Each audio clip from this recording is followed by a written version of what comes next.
and welcome back to SK Wonder Kids. And if you haven't subscribed this channel, so please subscribe this channel and press the bell icon so that you'll be getting the notifications of all the new uploads. So today we are back. So since we were solving the elasticity and some mechanical properties of matter from H.C. Verma book, famous book Concepts of Physics. तो today we have arrived at the question number 3rd और इसी video में हम question number 3rd and question number 4th solve करेंगे. तो पहले तो this is our question number 3rd. Question पूछ क्या रहा है? Question is asking कि the elastic limit of steel is 8 into 10 power 8 Newton per meter square and its Young's modulus is 2 into 10 power 11 Newton per meter square. उसके बाद find the maximum elongation of a half meter scale steel wire that can be given without exceeding the elastic limit. तो पहले तो elastic limit steel की दे दी है 8 into 10 power 8 newton पर metre square. उसके बाद इसका यंग्स मॉड्यूलस है 2.0 into 10 power 11 न्यूटन पर मीटर स्क्वायर. उसके बाद हमें निकालना है कि कितना मैक्सिमम इलोंगेशन, कितना मैक्सिमम में स्टील, जो भी स्टील है वो इलोंगेट हो सकता है, जिसकी एक्चुअल लेंथ हाफ मीटर है. और इसे जो भी हम लोग दे रहे हैं, जो भी फोर्स अप्लाई कर रहे हैं, जो भी डिफॉर्मिंग फोर्स अप्लाई करें without exceeding the elastic limit, जो भी इलास्टिक लिमिट है, जो भी हम लोग फोर्स अप्लाई कर रहे हैं इलास्टिक लिमिट को एक्सीड नहीं कर सकती. इस केस में निकालना है. तो पहले तो हम लोग सपोज क्या निकालना है, इलोंगेशन निकालना है. मैं एक फॉर्मूला लिखता हूँ यहाँ पे कि strain equals delta L by L. Actual में एक्स होता है, where X is the dimension तो of the body on which deforming force is getting applied, जिसमें स्ट्रेस डेवलप हो रहा है, इलोंगेट हो रहा है. लेकिन यहाँ पे तो लेंथ है, लेंथ चेंज हो रही है ना, तो लेंथ ही डाल दो डायरेक्टली. क्या डालने की ज़रूरत है, डायमेंशन. तो अगर सपोज मैं इसमें क्रॉस मल्टीप्लिकेशन ट्राई करता हूँ तब तो मुझे delta L is what, delta L तो हो गया strain into actual length, strain into L. ठीक है, यहाँ से अगर हम लोग स्ट्रेन की वैल्यू और एक्चुअल लेंथ की वैल्यू पुट करें तब जो भी एलोंगेशन है वो तो ऑटोमेटिकली निकल सकता है. लेकिन हमें स्ट्रेन चाहिए, स्ट्रेन नहीं है. No problem. स्ट्रेन नहीं भी है तो स्ट्रेन निकाल सकते हैं. इस फॉर्मूले को पहले हम लोग भूल जाते हैं. मैं एक फॉर्मूला लिखता हूँ कि Young's modulus of elasticity is stress divided by the strain. क्योंकि यंग्स मॉड्यूलस ऑफ इलास्टिसिटी भी तो एक काइंड का मॉड्यूलस ऑफ इलास्टिसिटी है, तो स्ट्रेस बाय स्ट्रेन इसके लिए भी एप्लीकेबल होगा. No doubt. इसमें क्रॉस मल्टीप्लिकेशन करो तो ये हो जाएगा stress equals Y into strain. चलो no problem, stress equals to Y into strain. इसमें सपोज मैंने वाई को इधर भेजा टू दिस लेफ्ट साइड, तब क्या फॉर्मूला फॉर्म होगा, यहाँ पे मल्टीप्लिकेशन में था, यहाँ पे डिवीजन में आ जाएगा. तब मैं लिखूँगा कि strain equals stress divided by Y. ये फॉर्मूला अब बन रहा है. This formula is getting mad. इससे क्या मैं स्ट्रेन निकाल सकता हूँ? Can I do that kind of thing? Obviously कर सकता हूँ. स्ट्रेस दिया है, ये जो दिया ना 8 into 10 power 8 न्यूटन पर मीटर स्क्वायर, एक्चुअल में ये स्ट्रेस ही तो है. ये जो maximum elastic limit of steel दे रही है ये स्ट्रेस ही तो दिया है. This is the given stress. अब जैसे ये एक्चुअल में 8 into 10 power 8 तो स्ट्रेस है, इसकी वैल्यू पुट करो, जो ये हो गया 8 into 10 power 8 न्यूटन पर मीटर स्क्वायर डिवाइडेड बाय, अब यंग्स मॉड्यूलस चाहिए. यंग्स मॉड्यूलस यहाँ पे look we can see here Young's modulus भी दिया है 2 into 10 power 11 न्यूटन पर मीटर स्क्वायर. ये वैल्यू पुट कर सकते हैं. न्यूटन पर मीटर स्क्वायर एंड न्यूटन पर metre square cancelled since really strain is unitless. Proof भी होता है. तो 2 and 8 each in 4 times. No problem. So which is just 4 into 10 I think, then power -3. क्यों power -3? Because it is 10 power 8 by 10 power 11. अब 10 power 11 को अगर हम लोग एज अ न्यूमरेटर लेते हैं तो this is just 10 power 8 into 10 power -11, क्योंकि यहाँ पे सिंस वी कैन लुक यहाँ पे पॉजिटिव था एज, और जैसे इसका मेनली एक्सपोनेंट पावर जैसे एज अ न्यूमरेटर आके मल्टीप्लाई होगा तो ये नेगेटिव हो जाएगा, राइट ऐसे ही हम लोग करते।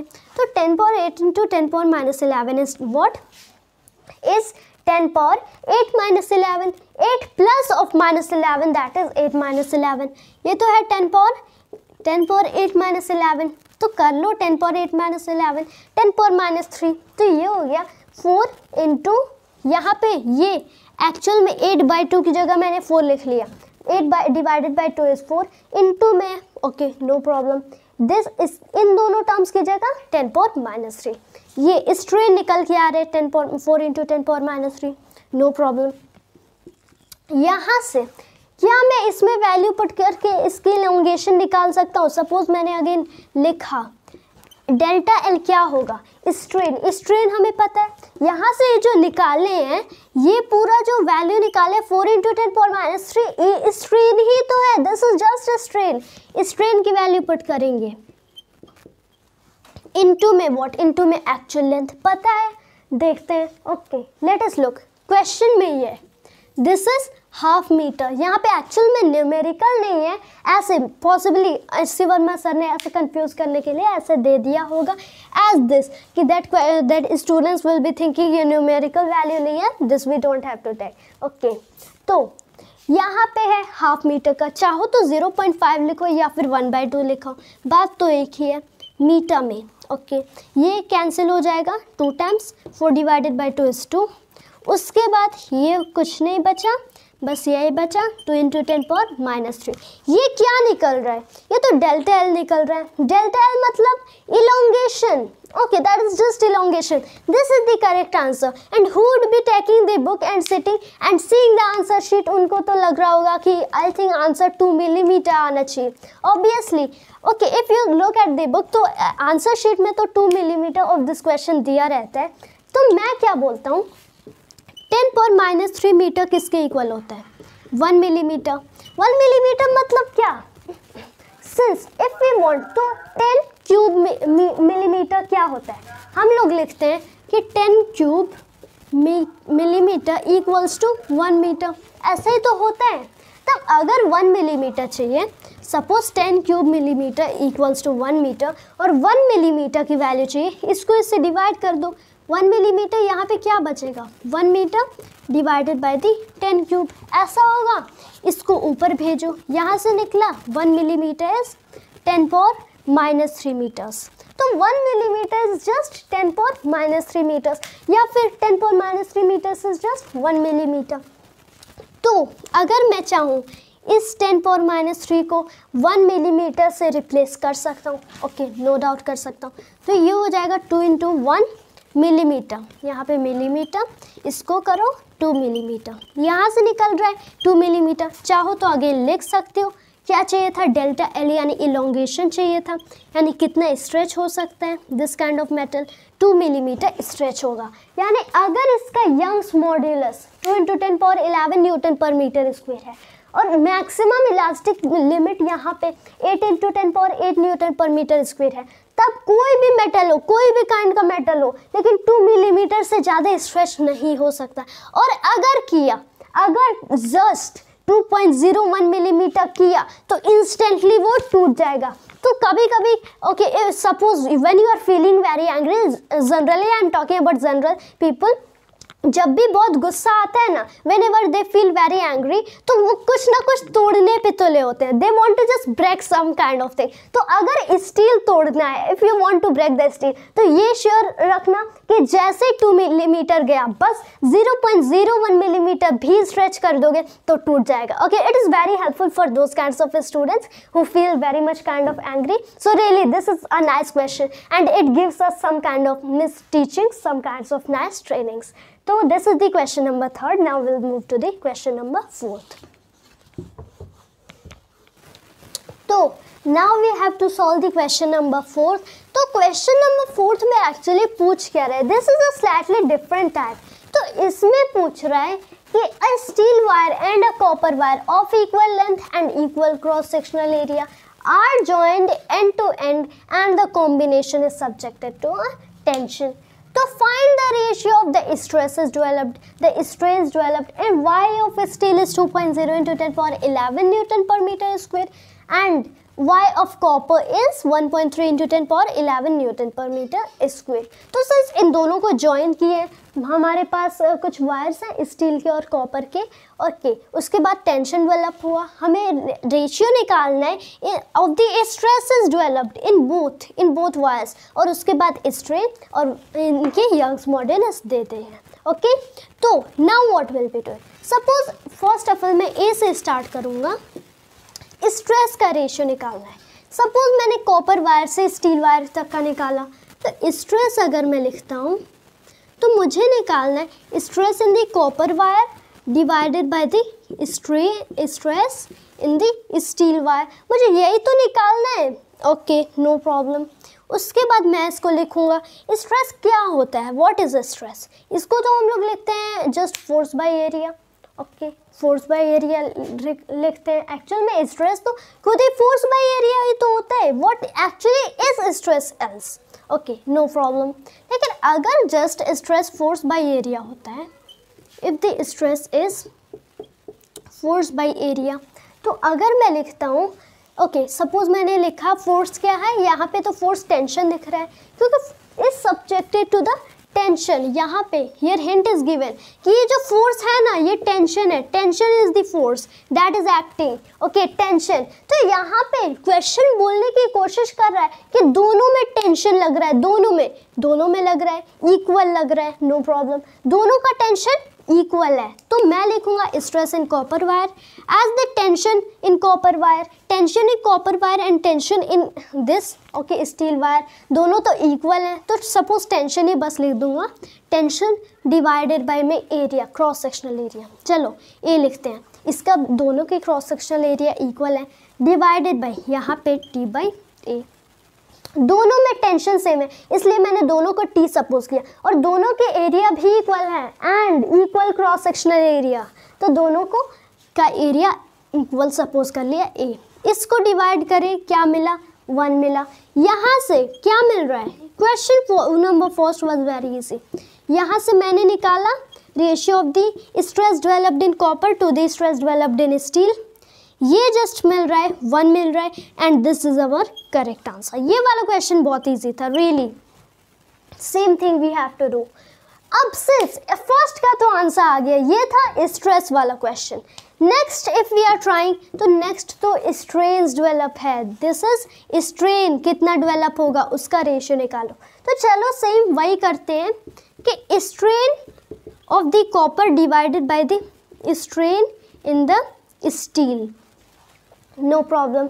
स्ट्रेन हम लोग कैसे लिखते हैं, how do we write strain, तो ये तो होता है change in length divided by the original length, change in dimension by original dimension, no problem. हमें कुछ और फॉर्मूलाज याद हैं, ओके हमें कुछ और फॉर्मूलाज याद हैं, we have learn even some more formulas for the strain. हम लोग लिखते हैं कि y equals stress by strain, y equals stress by strain. इसके अकॉर्डिंग पिछले में आई हैव ऑलरेडी टोल्ड कि स्ट्रेन क्या होता है, स्ट्रेन तो स्ट्रेस तब डिवाइडेड बाय y होगा, stress by y, no problem. Okay strain अगर स्ट्रेस बाय y है तो strain in copper, stress in copper bye y in copper, तो ये मैं लिखता हूँ suppose stress of the copper divided by में y, okay of the copper divided by में स्ट्रेन इन द स्टील क्या होगा, stress in the steel divided by the Young's modulus in the steel. उसके बाद अगेन डिवाइड करने की कोशिश करो, stress in copper and stress in steel तो सेम है, दोनों में सेम स्ट्रेस ही थे ना, तभी तो रेशियो बनाया। जैसे यहाँ पे स्ट्रेस इन कॉपर क्या है, टी बाई ए है, in this in steel T by A है, तो they will cancel each other in 1 time, okay no problem. ये हो गया 1 by Y C by 1 by Y S, इसको ऊपर ट्रांसफर करो और ये इससे मल्टीप्लाई होगा, this will be to this and this will be to this, no problem. उसके बाद क्या करना है, this will happen Y in S divided by Y इन सी। तो यहाँ से मिल रहा है कि जो स्ट्रेन है ना, strain developed in copper by strain developed in steel, that is equals to Young's modulus of steel divided by the Young's modulus in copper. just opposite हो रहे, they are just opposite to each other. अब value put करने की देरी है. Then of steel क्या है, steel का यहाँ से मिल रहा है. यंग्स मॉड्यूलस स्टील का है 2.0 इंटू 10 पावर 11 न्यूटन पर मीटर स्क्वेयर. वैल्यू पुट करो 2 इंटू 10 पावर 11 न्यूटन पर metre square. Okay, no problem. Divided by में क्या है, कॉपर का है. चलो इसकी भी वैल्यू पुट कर लेते. 1.3 इंटू 10 में पावर 11 न्यूटन पर मीटर स्क्वेयर. ओके, तो ये हो गया 2 इंटू 10 पावर 11 न्यूटन पर metre square by 1.3 into 10 power 11 newton पर metre square. Units will okay just cancel each other. उसके बाद 10 पावर 11 नो प्रॉब्लम. ये बचा, दिस इज लेफ्ट एज 2/1.3. ये तो बचा 2/1.3. चाहो तो अप एंड डाउन मल्टीप्लाई कर सकते हो 10/10, क्योंकि अगर मल्टीप्लाई कर रहे हो तो this will B cancel two each other, तो वैल्यू तो चेंज नहीं होगी. यानी तब 10/10 क्या होता है, 1 होता है. ओके, तो 1 अगर बचेगा, if we are left with the 1, तो वैल्यू 1 से मल्टीप्लाई करो, वैल्यू कहाँ चेंज होने वाली. तो ये कर लो मल्टीप्लाइड बाय दी 10/10. तो मल्टीप्लाई करो, 2 into 10 is just 20 and the 1.3 into 10 is 13. So ये वैल्यू निकल गई 20/30. We got it. तो easily this is our correct answer. यहाँ से चाहो तो लिख सकते हो that the strain developed in copper divided by the strain developed in steel is equals to what, is just equals to the 20/13 and this is our correct answer. यहाँ से मिल रहा है हमारा करेक्ट आंसर. तो सिंस ये problem भी solve हो चुका है, सिंस हमें 2 आंसर्स मिल रहे हैं, एक ये मिल रहा है और एक ये मिल रहा है, सिंस क्वेश्चंस भी तो थे. ओके, तो 2 answers in 2 question in a single question. थोड़ा इस टाइप का क्वेश्चन है, 2 आंसर्स मिले, 2 क्वेश्चन थे इन अ सिंगल क्वेश्चन. तो क्वेश्चन तो सॉल्व हो गया and hope you all the best for your study and thank you for watching this video. जय हिंद, जय भारत.